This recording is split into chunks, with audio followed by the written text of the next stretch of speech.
It's Wednesday. It's time for our trip to the new zoo. Neil Anderson joins us live this morning from Swamico. Hi, Neil. Hey, good morning. Well, it's a beautiful day to visit the zoo, and if you're going to take advantage of a beautiful day, you want to see a beautiful animal, take a look behind us. We have our red pandas, and I mean, when you look at different animals at the zoo, I mean, they're so striking. They're just beautiful animals, and because of that too, they're endangered. There's only between 5,000 and 6,000 red pandas left in the world.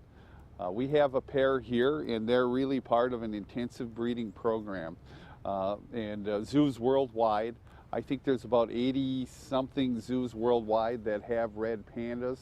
We all work in a program to help propagate the population.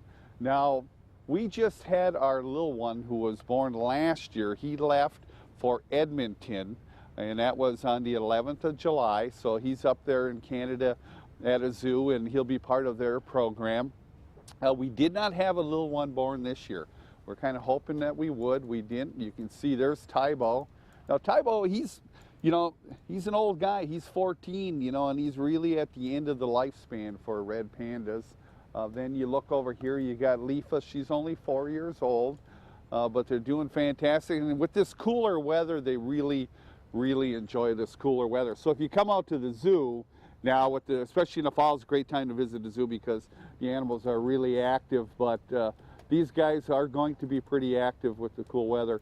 What's interesting is, when you look at the zoos and which zoo, and sometimes you don't think about this, but geographically, which zoo would be the best fit for red pandas? It's actually the Knoxville Zoo. The Knoxville area, that climate in Knoxville has produced really the most little red pandas in the world. The next place would be in Rotterdam, at the Rotterdam Zoo in the Netherlands. So it's interesting. It really works out climate-wise, but for us, it works out well out here. The temperatures, they really like about 75 degrees. Once it gets a little bit hotter, you can see even up above that we put fans to kind of cool them off. They really don't like the sprinklers or, really getting wet on that end, but you can check out, there's Tybo, he's climbing down. And here's what's interesting, is they have semi-retractable claws. So as he's going down, and the other thing is they have the ability to kind of turn their wrist. And they're the only mammal that can go ahead basically and do that is when they climb down a tree. So it gives them an opportunity to go ahead and move and about. And of course, where are you going to find them? You're going to find them up in trees. Yeah. But he's making his morning route, checking everything out because he knows the feed truck's on its way. Neil, how did, now that summer's pretty much over, how was the attendance this summer? Sure. The attendance was great. Even with the construction, we thought with the roundabout, now that that's finished, you got a straight shot here to the zoo. But our June, July, and August numbers were above last year's.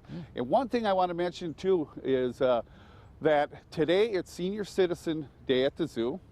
So if you are 62 years older, and you want to come out to the zoo, we are going to have the zoo itself. You're going to get free admission today. You're going to get free coffee, cookies, punch, and you can enjoy the zoo all day. And remember, now we're in our fall hours, and we're open from 9 until 6. All right. Those are beautiful creatures. Really are. Picture perfect. Oh, aren't they? Yes. Neil, we'll talk to you again next hour, okay? Hey, sounds good. See ya.